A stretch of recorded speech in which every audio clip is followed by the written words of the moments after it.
The climate crisis is here. Time's slipping away to stop the worst effects of global warming, and we need solutions.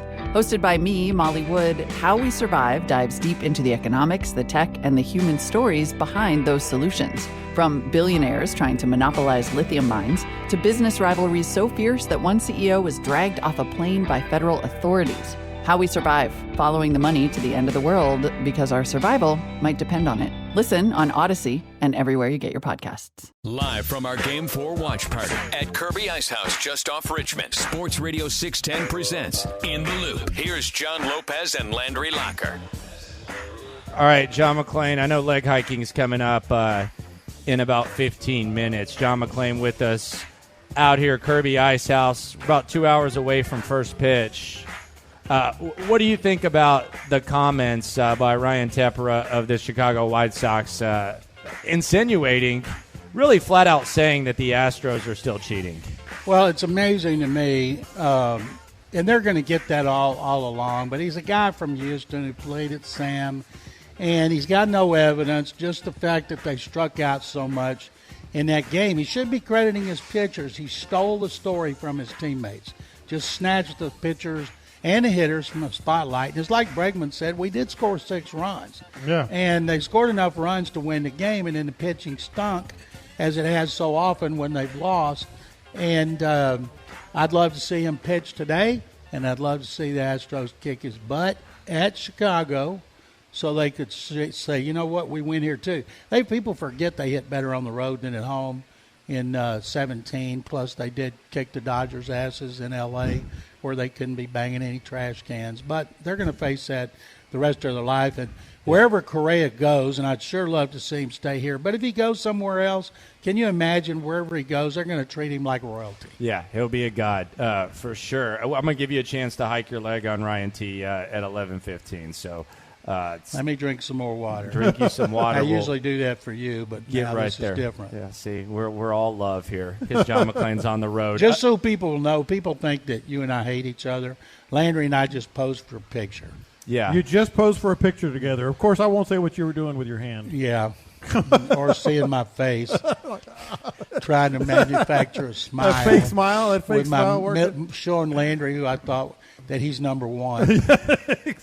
Let's hear from Alex Bregman. He's number 3 in the lineup today. Alex Bregman, he's kind of found his swing in the postseason. Let's hear Alex Bregman, the baseball messiah's reaction to what Ryan Tepera had to say about the Houston Astros heading into Game 4, which is just a couple hours away. Alex, what were you and your teammates' reaction to Ryan Tepera's comments last night? Whatever works. Like, it's all good. We're focused on winning games. That's it. What's it like to have all this start all again? Honestly, I haven't been really looking at my phone that much, to be honest with you. Just been focused on playing baseball and what happens between the lines and competing. Just been focused on baseball. That's it. People can say whatever they want. It's all good. Mentality must have to be really strong to be able to get through all this scrutiny and to play really good baseball. I mean, the mentality for us is execution, baseball, not anything that's said or written or anything like that. We're focused on playing baseball, the game that we've played since we were 5 years old, and like all of this stuff that is written about and said or whatever, it's whatever. We're playing baseball. That's what it is. All right, so there's the baseball messiah. Your reaction to what Bregman had to say, just your general thoughts, your biggest takeaways from what you've seen, John, from the Astros early on. I know during the break we were talking about how bad Yuli is in the playoffs, how bad he was last year, how bad he was this year. Anything sticking out to you a few games in? Other than how pathetic Gurriel has been at the plate, that last year Alvarez struggled and Bregman struggled, and they both bounced back. And you hope that Gurriel will as well, because he led the American League in hitting, and you don't know what goes wrong for him in the playoffs. He did have a big hit, one hit, and it was a big one. And I think Bregman's answer is about as pablum as you can get. That's what you got to be, boring. If you give anything to the media, then that opens up a whole nother door that everybody's going to want to go storming through. And he was so boring and so bad about it. You know, I guarantee you they stopped and started asking baseball questions, and that's the key here. I don't think anybody, if they win in Chicago, I don't think you're going to hear anybody else saying they're cheating. I'd love to see them play the Red Sox. Well, the Red Sox ain't going to say nothing. And the Red Sox can't they ain't say gonna say anything nothing because they were cheating and Alex Cora was suspended for the season. But I know this, the pitching has got to be better because the pitching was pathetic with a capital P. Well, I think it'll be better today. McCullers on the road is better than at home, and he's been good at home. And the bullpen, you got it set up however you want. Stanek. Yeah, well, the key is, do you want it? Yes. Well, Presley okay, but some of the other guys. Yeah, the others. Graveman has not pitched like he did at Seattle, and Maton he's been okay. Garcia was awful, and Stanek, he's hot and cold, and when he's hot, he is awesome. And so you want him to just get to Elvis because he's been their best pitcher out of the pen Elvis. for years. How many years since he Elvis got here? Presley show. Yeah, I call him Elvis all the time. Shereen Williams and I text constantly during the game. Instead of saying Presley, it's easier football. just to say Elvis. So I'd love to see him get to him, get this thing wrapped up, and get ready for the Red Sox. Yeah, and I think it's important because the Red Sox are basically patiently waiting for you now. So well, they're going to set up their team however they want. Do. Yeah, they're going to be set up, and they're on fire. 2 straight walk-offs against the best team in baseball. They're playing some good ball. It feels a lot like 2018 with the Red Sox, which en route to the World Series, they ended up beating the Astros in the ALCS. So we'll see if that happens. Red Sox have such good hitting. Red Sox Clutch. and Astros, man, no telling how many. I feel sorry for the pitching staff. 2 if walk-offs? the Astros get that far. It's going to be interesting. John McClain with us here on Sports Radio at 610. I want to get into a guy who's kind of exposed himself in a short time, at least according to Alabama fans, as a football idiot. Many people consider him a football idiot here. But Bill O'Brien is getting the brunt of the wrath from Alabama fans, in large part because, and this is from Clint Lamb, who's on the beat, they ran 10 plays inside the 15-yard line, and they threw the ball on 8 of them. Didn't have a single rushing attempt inside the 15-yard line from the second quarter on, despite their running back, Brian Robinson, averaging about 6.5 yards a pop. Nick Saban is having to answer for Bill O'Brien. And I got to tell you, the beef that they have with a Crimson Tide offense is just so familiar with the beef that we had of his offense here. I'm going to lay it out for you, John. First of all, red zone offense. There was a year or so where the Texans had a pretty good red zone offense, but for the most part, that was part of the frustration. Here's Nick Saban having to answer for Bill O'Brien's red zone offense. What kind of things did Texas A&M do defensively in the red zone that made it difficult to run the ball? I don't know that there's a good answer to that. I don't know if we, challenged them running it as much as maybe we could. And that's one of the things that I think we need to work on trying to improve on. Okay. In other words, Bill didn't do a good job. I'll talk to him about it. Now, Nick's on the headphones. Some coaches will tell a coordinator, run it here. They won't call the play, but they'll say, all right, I want to run it here. Or I want to run more in the red zone. When did you have to tell Bill O'Brien to run it, though? That's what's confusing. Yeah. And so maybe Saban will do that. I'm guessing in the next game you'll see a lot more of that. I'm stunned that the Alabama defensive coordinator, I don't even know who it is, that guy ought to be getting ripped up one side and down the other for letting A&M come back and win the game, especially with the quarterback coming back hurt. You know what I think they should do if they want to run it more? I would honestly, and I think this would be good, and maybe this would make Bill O'Brien actually run it in the red zone. I know you have a guy who's going to be in the NFL one day that's averaging 6.5 yards a pop in Brian Robinson. Just have him wear number 28 and put blue on the back of his jersey. I can promise you'll be running in the red zone. Stretch. That is such a stretch. Alfred Blue, give me a break. If it were Alfred Blue, you wouldn't have to worry about them running it in the red zone. Just have him wear a blue jersey. Well, he screwed up. He should have run more, and he didn't, and it backfired, and they got beat. All right, now here's the other thing, and this is interesting. Congratulations to the Aggies. Congratulations to the Aggies. This is really something that I think is very telling, because I think this is the one thing that appears to be improved with Tim Kelly's offense now that Bill O'Brien is gone, is the pre-snap communication. And I want to hear Seth Payne talk about this, and maybe Clint. But this was This was Nick Saban talking about another issue that he feels Alabama's offense has, and it's just very interesting how this pre-snap confusion, pre-snap communication has gone from H-Town to Tuscaloosa. From your line, I mean, it looked like when they would overload a side that you guys had some troubles there. I mean, what would you learn looking at the film in terms of how you guys can improve when they overload on one side rushing at Bryce? Yeah, I think, most of the issues were created by communication, or I guess you could say lack of communication. They did give us some different looks, which we need to adjust to. And I think we did a little better job of picking things up in the second half than we did in the first half. But it was an issue, especially in the first half, I think when we got sacked 3 times or something like that. And we didn't communicate very well on who's sliding to who and how we're picking things up. My goodness. It just sounds so familiar. Doesn't sound like Alabama. It sounds like the Houston Texans with King Bill. How long until a blow-up happens between those two guys? Because he is the teapot. 2 weeks if Georgia does it. He got along with Bill Belichick, who highly recommended him, and if you can get along with he blew Belichick, up at Tom Brady. You can, and Brady loves him, and you can get along with. Yeah, but I'm just Nick saying, Saban. how long until that happens? Well, I mean, I don't if you're going think to go it'll- after Tom Brady, go after anybody. I don't think it'll happen with Saban. It'll be interesting. Alabama, I mean, let's be honest, any of us could call plays there, but Bill O'Brien, very short time for him to really give Alabama fans on a smaller scale a taste of what we dealt with. John McClain here with us live from Kirby Ice House. It's time to get world famous. Little McClain leg hiking road work next. Hi, I'm Ellen Pompeo, and I would like to introduce you to my new podcast, Tell Me. I'm going to invite people that I find interesting to come on and tell me their stories. That's where Tell Me comes from. Listen and follow Tell Me, a podcast presentation of Cadence 13 with me, Ellen Pompeo, now for free on Odyssey, Apple Podcasts, and wherever you get your podcasts.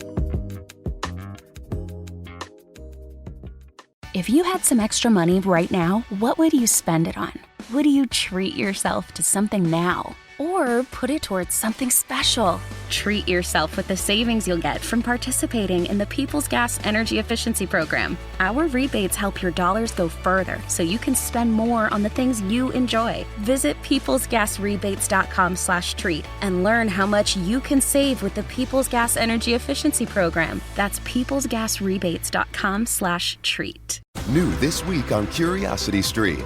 Witness the meteoric rise of YouTuber Jimmy Donaldson, a.k.a. Mr. Beast, made famous by his jaw-dropping charity. We'd like to give you $10,000. This is where things get fun. On a new episode of Beyond the Spotlight. Plus, meet unique people with the world's most incredible brains on a new season of Secrets of the Brain.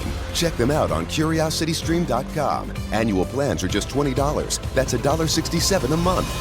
Visit CuriosityStream.com now. John McClain saying, "Thank you, Faggy." Live from our Game 4 watch party at Kirby Ice House just off Richmond, Sports Radio 610 presents In the Loop. Here's John Lopez and Landry Locker. All right, let's get into it. World famous McClain leg hiking. Here's what Ryan Tepera of the White Sox had to say about the Astros. It's a different game here at our field. You play at Minute Maid, and they're doing something over there that's a little different. It shows you how many swings and misses they had tonight compared to Minute Maid. So we got another home field advantage. So we're ready to go. Do you think something else is going on still, or is it just like a hunch given the past? Yeah, I mean, it is what it is. They've obviously had a reputation of, doing some sketchy stuff over there, and we can say that it's a little bit of a difference. I think you saw the swings and misses tonight compared to, the first 2 games at Minute Maid. But that's not really the story, We're not going to worry about what they're going to do. All we have to do is execute pitches, and they can't hit them anyways. All right, so the Astros are still cheating, John. He stole the show from his That's your pitchers. first leg hiking? He stole the show from his teammates. Yeah. Stole everything with some asinine comments that he is clueless about. Figgy, hike it. Hike it high, Figgy. Lance McCullers has to go at least 5 innings today in order for the Astros to win. Absolutely. You'd like to see him go at least 6, maybe get into the 7th. David Culley has been a complete disaster as head coach of the Houston Hike Texans. it, Biggie. Not a complete disaster. Hike it high. Charles Omenihu will be traded this year. Hike it, Figgy. You won't. Well, this year, that means before the November 2nd deadline. No, hike it. Thank you, Figgy. All right. Do it again, Figgy. Do it again. No Charles Omenihu traded. Okay. The Astros will win by at least 3 runs today. Oh, I'm not going to. By at least 3 runs. Since I hope they do, I'll say okay. All right. Tyrod Taylor will be traded this year. No, hike it, Figgy. I don't think he will be. He's too valuable to the team. Wow. I think it's on the table. The Astros will be in the World Series in a couple of weeks. Why not? Sure. Deshaun Watson will be traded this year. Hike it, Figgy. Why not? 3 weeks, right? Yeah. You think they're just going to hold off on this? I think they're going to hold out to the draft. Then you see if Pittsburgh's interested. Seattle, if Russell Wilson leaves. More teams will need quarterbacks when the draft rolls around, and maybe there'll be some of the legal issues will be resolved, and they can move on and get a draft haul. The Raiders are about to crumble following the resignation of John Gruden. Absolutely. They've started 3-0. They've lost their last 2. They're playing the Broncos. Both started 3-0, and they've lost the last 2, and it's a bad time for the Raiders to be starting over with a special teams coach. Laramie Tunsil will call it a season early and get surgery. Boy, that's always a possibility. He's going to try to play. Now, you talking about he won't play anymore? Yeah, well, he might try this week, but after that, I think he's going to have surgery and call it a season. You might be right, but I'm still going to say hike it, Figgy. Hike it, Figgy.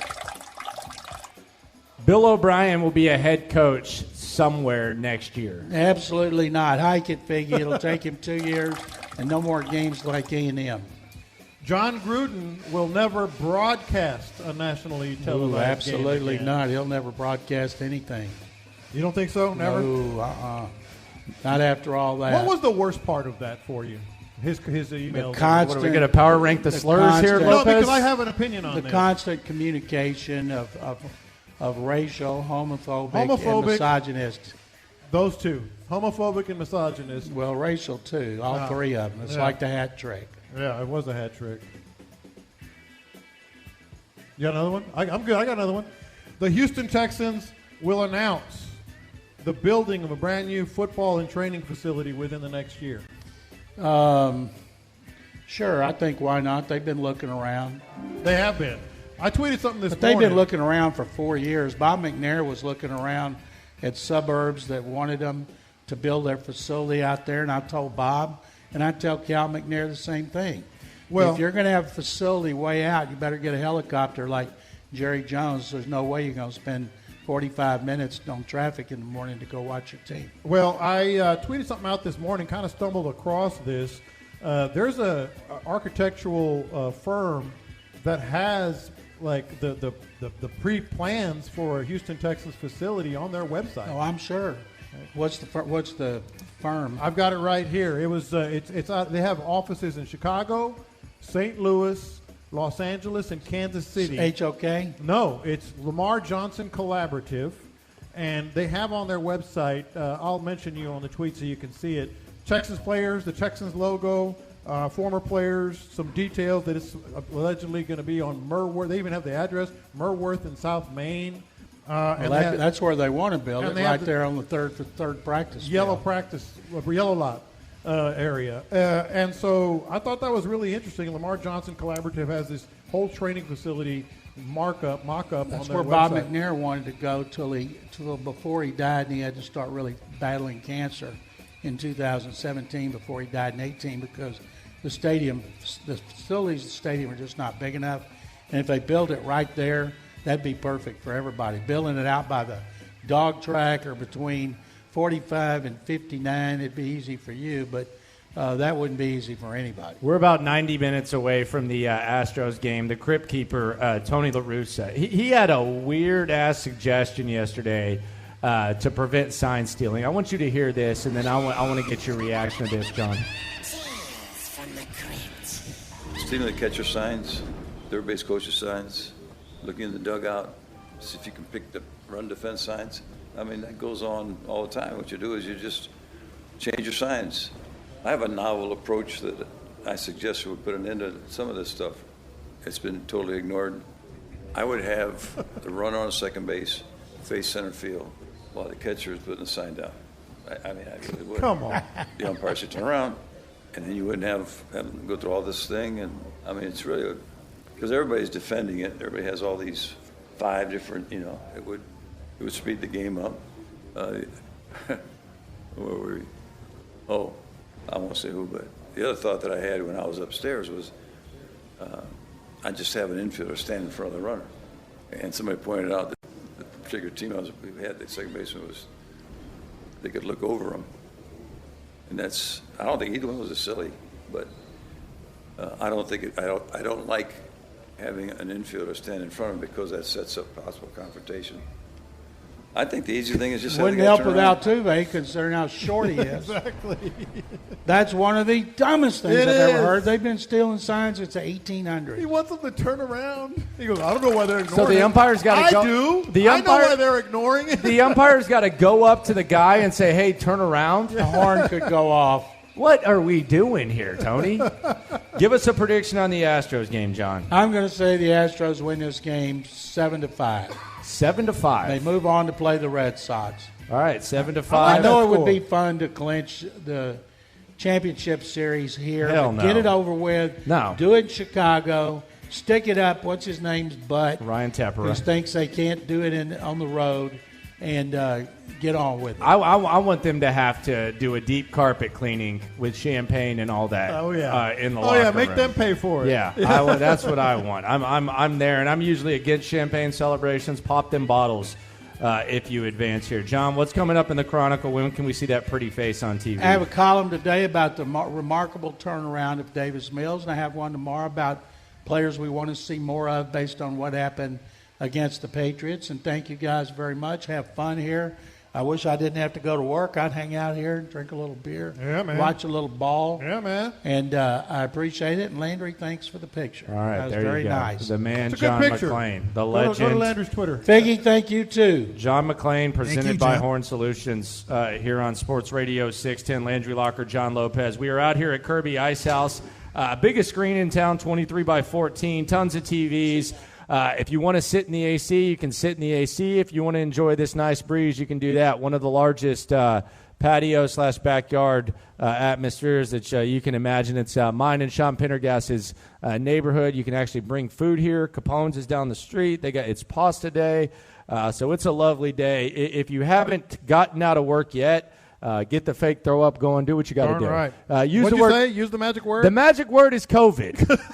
If you want to get off work, the magic word is COVID. Just use the word COVID, and you are increasing your odds strongly.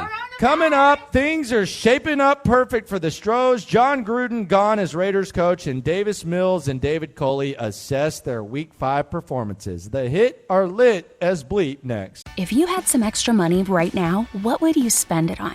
Would you treat yourself to something now? Or put it towards something special?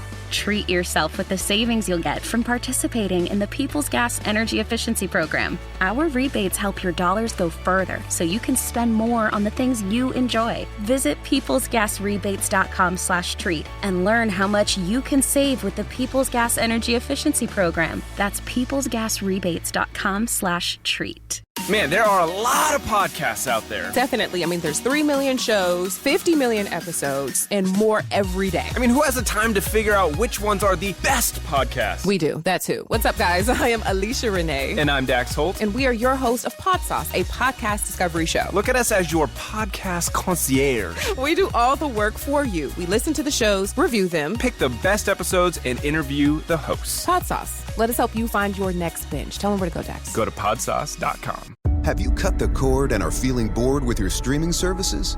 CuriosityStream can help. With thousands of documentary films and TV shows, let CuriosityStream put the science back in your screen time. Astound you with history come to life and wildlife that will reach out and grab you. We've got the fix for your nonfiction addiction. Watch us on any device, anywhere you are. Visit CuriosityStream.com to sign up and start streaming now. Playing all the hits. These are the hot stories of the day. Brought to you by workformetro.org. You're listening to In the Loop with Houston's sports leader, Sports Radio 610.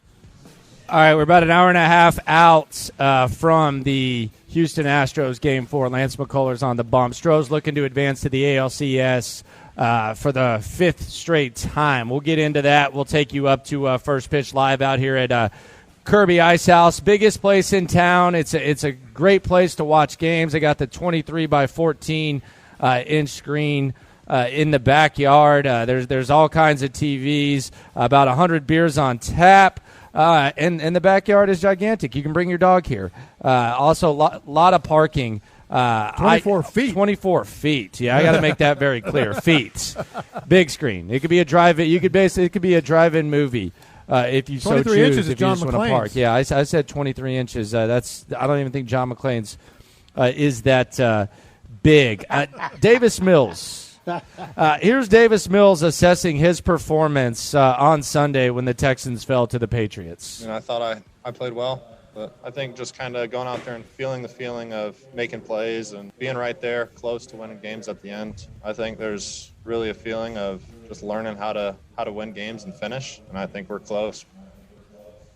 He doesn't have to be that good to keep Tyrod Taylor off the field. I think he has to be something between what we saw in Buffalo and something between what we saw in New England. Even if he doesn't look great, I think it's in the best interest to keep him on the field as long as he looks somewhat competent. I just think he needs to find that middle ground. And other than that, I don't care about Tyrod Taylor paying his dues. I don't care about veteran leadership, all that. I think it would be borderline malpractice if 2 weeks from now Davis Mills looks in between what we saw from start number 2 and start number 3, and Tyrod Taylor comes in. To me, that would be one of the most discouraging things that I've seen Nick Caserio and company do. Who, by the way, Caserio is going to join Sean and Seth tomorrow, 7:30. I've been telling you guys this. I want to see at least 10, 12, maybe more games out of Davis Mills before you can draw any kind of conclusion at all. And that's why I've stayed true to that. When you understand that this season really doesn't mean anything in terms of trying to build a championship team, because the roster is going to be different. We know the story, right? Roster is going to be different in 2 years. Coach is going to be different in 2 years. So many draft picks coming in.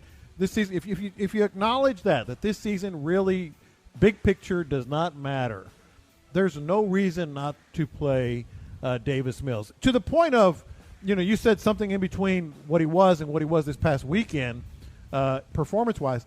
I think you just have to put him out there and just acknowledge he's going to have some crap games. That's why you're finding out. Rookies have crap games. But if over the course of 12, 14 games you see more good than bad, then you've learned something.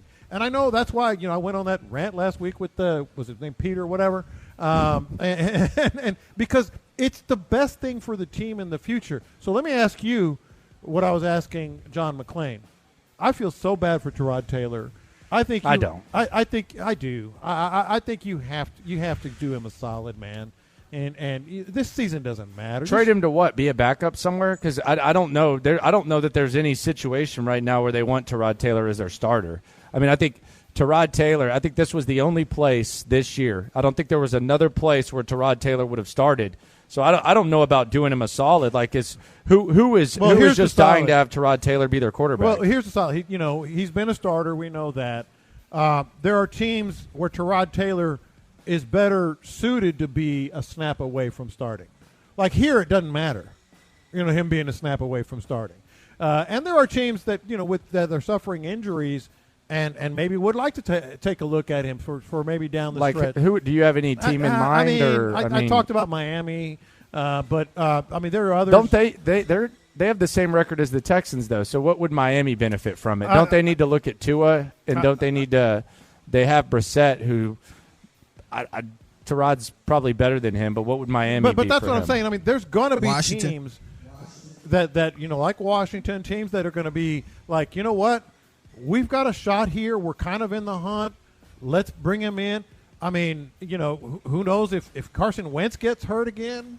Something like that. All I'm saying is you really need to do him a solid and give him a chance to at least get on the field. See, I think he's already got I think this is as good of a chance as he has, and I think even next year I could see them bringing him back and maybe having some sort of competition when maybe they have a better roster with Mills. I just don't know that there's like a situation for Tyrod Taylor that would make sense for him. If Carson Wentz gets hurt, they're trading for Nick Foles because that Frank Reich knows him and he's their third they have a better quarterback. Defense. I just don't know that there's any. I don't feel bad for Tyrod Taylor. I think this was the only chance. This was the only chance that he had to start, and injuries crept up on him. And I just don't know that there's going to be a much better situation for him. He's kind of one of the leaders too, so maybe they want to have him around like they do other guys. He also may just want a chance because he knows. Okay, if they turn to Davis Mills, I mean, I'm never. Outside of him getting injured, I'm never going to get on the field. The question is, though, where's the chance? That's what I'm saying. Like you say this, but I just don't know. Like I don't see the chance for Tyrod. Well, you never do. All I'm saying is there are teams out there that want to have that safety net, that want to be able to say, "Look, we're a contender. We're in the hunt. Even let's get a quarterback that can help us in case the just in case scenario." John Lopez, Landry Locker, Figgy Fig with you. Here's David Coley's personal assessment of himself 5 weeks into his head coaching career in the NFL. Well, we're 1-4. That's not what we expected. I got to do a better job of making sure on those kind of decisions that I put our football team in the best situation to have a chance to win. Okay. That's kind of vague. This was David Culley yesterday, and I don't know if there's like a expiration date on accountability, but David Culley, 20 hours before this, didn't even know that New England didn't throw a pass. He had no idea what the appropriate strategy was to let the Patriots score in order to give yourself a puncher's chance with around 2 minutes left in your offense on the field. But he was accountable. And at this point, I just don't know how much credit David Culley really deserves for being accountable. Here was David Culley just confusing the F out of me, quite honestly. That penalty that you accepted on the other I should have declined the penalty. If I had it to do over again, I would have declined the penalty. When you were answering it, though, you mentioned that they passed, which helped you. What pass were you? Well, it wasn't a pass. I was thinking there was a pass. What ended up happening is that during that time, I thought the clock got stopped. I had actually stopped the clock with a timeout, and then I had no more timeouts left at that point. And so, but again, if I had it to do over again, I would have allowed him to score. And then later on in that series, we had talked about allowing him to score, and one of the reasons we didn't allow him to score the second time that when they ran the ball is that this team had, I guess early in the year against Miami, they had fumbled a couple of times down in there. Their backs had some trouble holding on to the football. We had already got one punched out. And our defensive staff felt like, there's a possibility that we could get one punched out. We didn't get it punched out. And then, again, I should have allowed him to score, and I should not have. All right. First of all, Aaron Reese put it out, The Athletic. I heard Sean and Seth talk about it this morning. Yeah. Fumbles inside the 5, there's an average of 12 a year. It already happened once, so there's an average of 12 a year. Game. Yeah, and it already happened once there. I just don't understand what this guy's exactly talking about. And when you think there's a pass that didn't happen, that's kind of troubling. We'll see what happens with David Culley. I might just get to the point where I don't even acknowledge David Culley. Just because I think he is a nice guy and maybe he's just in a bad spot. But maybe it's just early growing pains. But if these are early growing pains, he's not going to be a competent head coach anytime soon. Because this isn't asking him to turn the Texans into a playoff team. This is football 101. This is anything that any 8-year-old that plays Madden would know to do. So if this is just the beginning and this is early growing pains, at this pace, with how behind he is, he would have to be coached until he's about 80. I think he's close to 70 right now. It would take 10 years, 10 plus years, 15 years for him to be a competent head coach if this is where we're at. Yeah, I agree. I don't know why. I don't know how people are just going to be saying, okay, well, good for him. He fell on the sword again. He actually said those exact same words about previous decisions. If I had it to do over again, Well, that's the difference between a heat-of-the-moment NFL head coach who can make those heat-of-the-moment decisions and guys that just aren't cut out to do it. And we were talking with John McClain there earlier, and you can hear that on the Odyssey app if you want to go back and listen at some point today. He's talking about he's got Romeo Crennel and Nick Caserio in his ear. I get it. Dude, this happens, but It shouldn't need it. What does he do? It doesn't. I don't care about this. Landry, serious question. What does he do during the game? I don't know. I have no idea what he does. I think he sits there and he wears the cap and just I've learned like that basically I'm the head coach. It's not. This isn't like the frustrating part about this is this isn't like some sort of like second guess play calling. These are conversations that are being had in the press box as it's going on. Like this is not like these decisions that David Coley can't make. Specifically this one. This is not like hindsight. Like this is immediate 101. I remember when I first started playing baseball in coach pitch. My coach would tell me, "All right, here's what you got to think. What am I going to do if the ball comes to me? You, What am I going to do?" Look, when there's 3 minutes left or there's 4 minutes left and it's a tie game and New England has the ball at the 40 and you have 2 timeouts, you should be thinking about you're weighing that. out the situation. Yeah, exactly. So this is not sneaking up on you. This is not like something that's unheard of. This is common sense. Like New England has the ball, 5 minutes left. Oh, they're past midfield. If we stop them, we're going to do this. Oh, if they get in field goal range, we need to start thinking about these 2 timeouts. Like this is not. This should not be something that sneaks up on you. This should be common sense. That's why when I'm sitting by Sean Pendergast, who's going to join us in the noon hour out here at Kirby Ice House on East Side, we're going to be watching the Astros game out here on the 23-foot by 14-foot screen and all the other screens, enjoying one of the best atmospheres in Houston. So get your butts out here, get your work excuses in.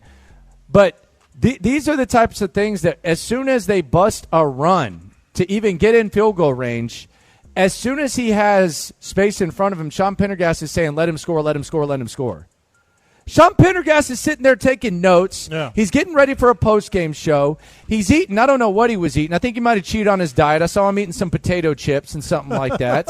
I'm Way snitching. to put his business out I'm there. snitching on you with soda weight loss. Yeah. It looked like he was Yeah, indulging big a little deal. more Okay. calories than he has lately. But he's doing all this whatever, stuff, dude. and as he's doing that, eating his potato chip, he says, let him score. You're the head coach of the damn team, man. It's so easy. I'm not asking for a lot, David. It's so easy you can do it when you're eating potato chips. But here's, again, he doesn't coach the offense, doesn't really game plan the offense. We've seen him at practice going back and forth. I hope he doesn't have anything to do with special teams. I don't think he does. Doesn't coach the defense. The head coach is the CEO of the in-game, performance, if you will, product. And he's got 2 dudes, Romeo and Caserio, presumably, according to John McClain, talking to him, telling him what to do. But he has final decision. Dude, that's what you do. That's your job as the head coach. And the thing about it is, yeah, he's such a nice guy. Yeah, it doesn't matter if they win. Yeah, it doesn't, in the big scheme of things, it might be better to lose. But what am I supposed to do? Am I supposed to treat him like an NFL coach and evaluate the game? The answer is yes. Yeah. You can have the big picture point of view, but you can also evaluate what goes on in a game. Because at some point, they're going to have to decide in the process as soon as the talent gets better. And I don't know how much better it gets, but the talent on this roster will get better as you have more draft equity. They're going to have to make a decision. Is this the guy that we want to coach this team when we have expectations? Like when we head into a season, let's say 2 years from now, and we're saying, you know what? This could be a wild card team. You can't have stuff like that because we ain't going to be sitting here saying, oh, it's about draft picks. We're going to say, damn, now we're 2 games out of the wild card instead of 1. So that's how you have to evaluate David Coley. When we evaluate David Coley, yes, I do not think that David Coley, based on what I've seen the last 5 games, is capable of being a difference maker, being a positive in a big game. I do not. When it comes nitty-gritty. Now, if you just come out and put an assing on Jacksonville, that's one thing. But in these situations where you need to make decisions that give you a chance to win games when you maybe don't have the most talent, I don't know that he's that guy. And they're at some point going to have to make that decision, and they're going to have to say, is this the guy we want when winning matters more? When it's not, results over wins and losses or process like Nick Caserio said, the answer right now is no. And that's the evaluation that I have so far of David Coley, and we'll see what happens as the season goes on. Right now, David Coley is the only NFL head coach that's being graded on a curve, and that's sad. I mean, he really is being graded on a curve. The whole nice guy butt stuff, this team, he's really not going to call all the shots. Nick Casario's running the team. The whole, the Sean stuff. They're grading your head coach on a curve, and that's embarrassing. And I don't even know if this is a curve. It is. No, it is. Everybody's like high school coaches would have been able to do what he did. Yeah. And there's a lot of great coaches in the state of Texas. That's embarrassing, man. That's really, really embarrassing. And this positivity is going to wear out because this is big boy football. And David Culley hadn't coached like a big boy. New this week on Curiosity Stream. Witness the meteoric rise of YouTuber Jimmy Donaldson, a.k.a. Mr. Beast, made famous by his jaw-dropping charity. We'd like to give you $10,000. This is where things get fun. On a new episode of Beyond the Spotlight. Plus, meet unique people with the world's most incredible brains on a new season of Secrets of the Brain. Check them out on CuriosityStream.com. Annual plans are just $20. That's $1.67 a month. Visit CuriosityStream.com now. If you had some extra money right now, what would you spend it on? Would you treat yourself to something now? Or put it towards something special? Treat yourself with the savings you'll get from participating in the People's Gas Energy Efficiency Program. Our rebates help your dollars go further so you can spend more on the things you enjoy. Visit peoplesgasrebates.com/treat and learn how much you can save with the People's Gas Energy Efficiency Program. That's peoplesgasrebates.com/treat. Oh, it's Santa. As the holiday season draws near, have I got the place for you? It's Tree Time Christmas Creations in Lake Barrington. They have everything to make your holidays anew. Like amazing Tree Time artificial Christmas trees, lights, trim, and wreaths, all at factory direct prices. You'll create such an appeal. Receive compliments from family and friends because everything looks so real. All October, it's the Tree Time 15 for 15 donation sale, where you'll save more. Donate $15 at Tree Time for the Salvation Army doing the most good and get 15% off any artificial tree in the Tree Time store. All October, visit Tree Time on Pepper Road in Lake Barrington, and you'll see the #1 Christmas decoration destination for your holiday trim and trees. So go to treetime.com. Everything Christmas, treetime.com. Things are lining up for the Astros. We thought that maybe the Rays would be the team that the Astros would see if they advance to the ALCS. We talked to Adam Spillane when we were on site at Game 1 of the ALCS. He said you want the Red Sox to win. You want the Astros to face the Red Sox because the Rays are a worse matchup and the Astros would have home field advantage. Well, I'll be damned if yesterday, Game 4, ALDS, the other side of things, the day after the Red Sox walked it off the night before, they did it again. On an 0-1 pitch, Hernandez. This one to left center field. It is pulled in by Meadows. Here comes Santana. The Red Sox on to the championship series.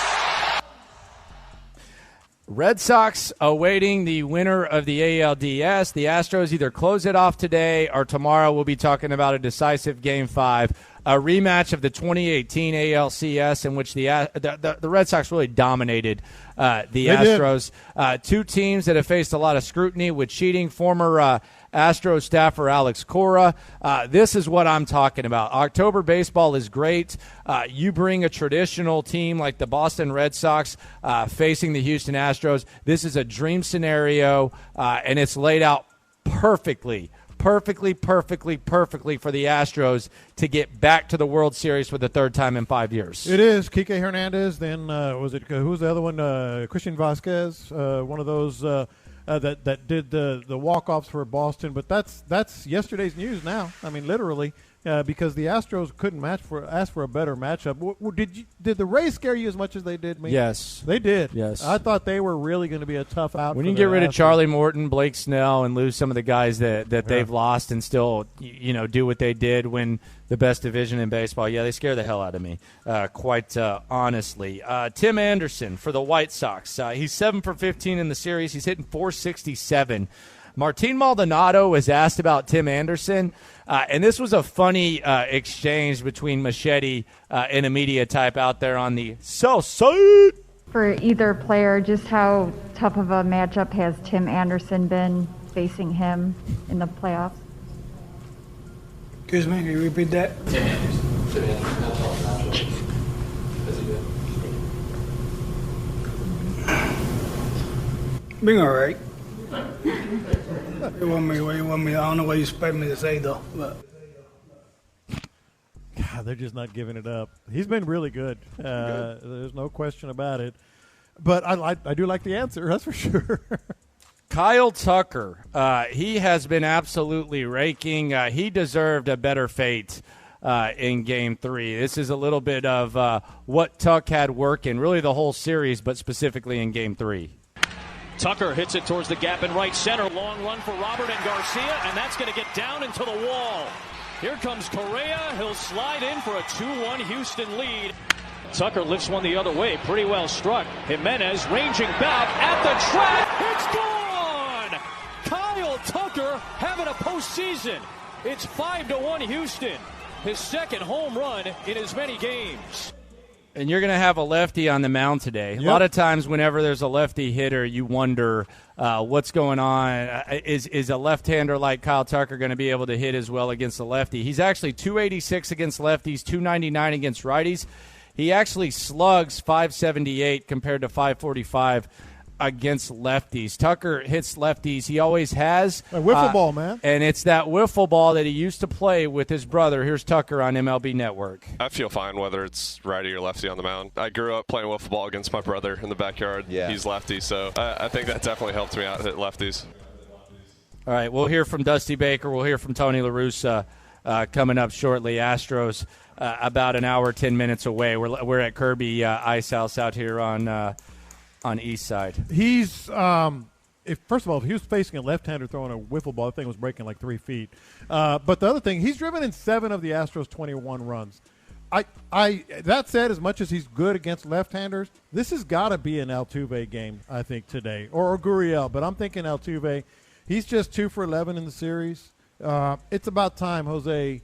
And that's why I wore my Jose Altuve shirt, Casa Jose shirt. Set the tone? To get him going, man. Set the tone. I'm not superstitious, but I'm like, all right, I got your back today. I'm going to be looking at the MPH because normally Rodon's throwing like 97, 98. Apparently he's been throwing 91. So yeah. I'm going to be looking at that MPH early on as soon as the Astros get on the field. John Gruden, he resigned from the Raiders. Emails.